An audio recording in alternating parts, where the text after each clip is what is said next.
Sou Jardim Firmino falando, trabalho lá na escola João do Vale, escola do campo, que fica localizada no assentamento João do Vale, tá? Então hoje a gente gostaria de apresentar para vocês algumas características, né, dos tipos de solo, né?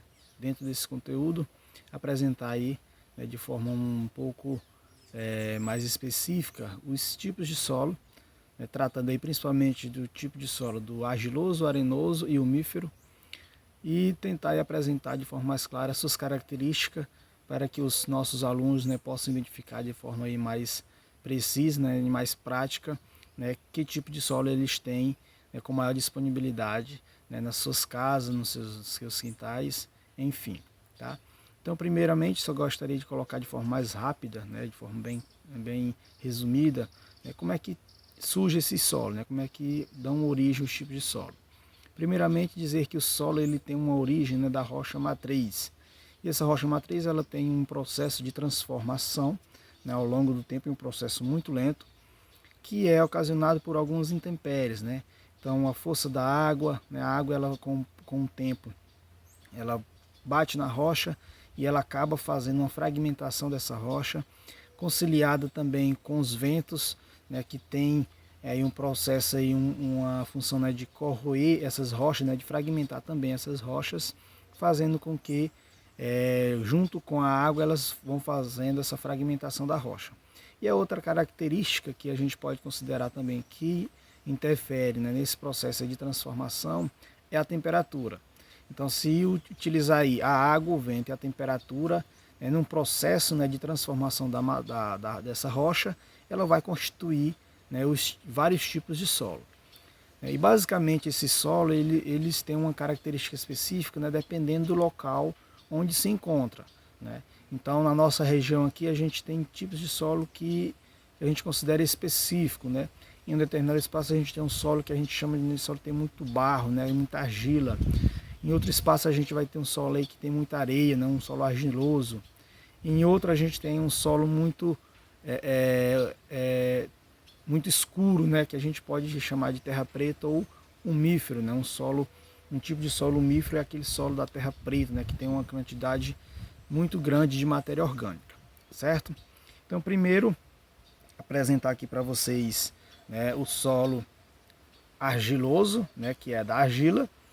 E a principal característica da argila, né, é o tamanho de suas partículas. Então ela tem uma partícula muito pequena, né, o que vai fazer com que a água ela tenha um processo de filtração, né, muito lento.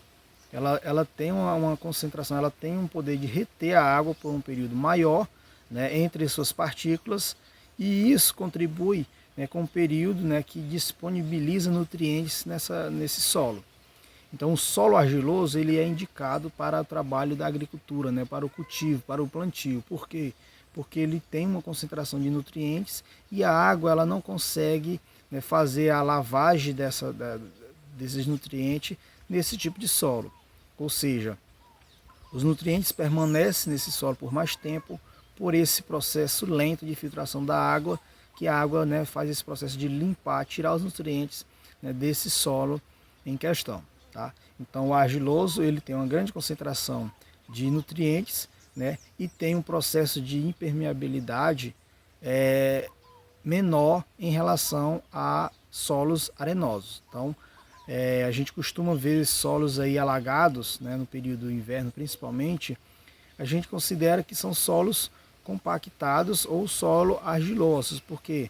Porque como a retenção da água demora, né, então esse solo vai ficar por um tempo maior, né, com essa concentração de água, né, por essa diminuição de ar, né, esses poros serem menor entre as partículas, ela dificulta, né, a passagem da água e faz com que, né, permaneça um período molhado ou alagado por mais tempo. Então a argila tem essa característica. Nós temos o solo arenoso, né, que é a areia. Então a areia ela tem uma característica específica, né? Se você observar, ela tem os grãos, né, em um tamanho maior relativo à argila. Por que isso acontece?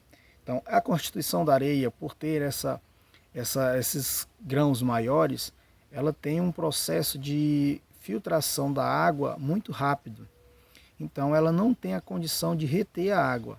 Então, como ela não consegue reter a água passa numa velocidade rápida, ela retira os nutrientes desse tipo de solo, ocasionando um solo pobre em nutrientes. Então, dificilmente você vai ver um solo arenoso propício para o plantio, né, para o cultivo de algum tipo de planta. Tá? Então, a sua principal característica é essa: grãos maiores, né, suas partículas são maiores comparado à argila, e ela tem um processo de retenção de água inferior, né, muito pequeno, ou seja, pelo tamanho das suas partículas, ela consegue ter um espaço entre as partículas muito grande, o que facilita, né, a passagem da água, ou seja, a lavagem desse tipo de solo, tirando seus nutrientes. Então, essa é uma característica específica, né, de solos arenosos. E temos aqui o solo humífero, né, de humus, ou seja, terra preta, né, a gente pode chamar também esse tipo de solo de terra preta. Esse solo ele tem uma concentração de nutrientes muito grande. Por quê? Porque esse solo ele é formado a partir da decomposição de alguns materiais. Materiais esses: folhas, resto de frutas, casca de árvores, então, resto de animais, resto de folha. Então a decomposição desses materiais constitui aí o que a gente vai tratar aí de humus, terra preta, que é um dos solos muito rico em nutrientes, muito propício para a utilização, né, da adubação ou constituição de substrato para a produção, né, de mudas, para a adubação de plantas, enfim. Então este é um solo muito rico, ok? Então essa apresentação aí eu espero que tenha sido viável para vocês, para ampliar os conhecimentos, principalmente, né, as pessoas que vivem no campo precisam ter esses conhecimentos para poder, né, melhorar suas condições, principalmente as suas formas de trabalho. Hoje a gente utiliza muito essas informações para melhorar, né, a nossa forma de trabalhar. Então quem mora no campo, né, pode se apropriar dessas informações e fazer uso delas, melhorando assim as suas vidas, né, melhorando a sua forma de plantar, né, e produzindo de forma melhor alimentos saudáveis.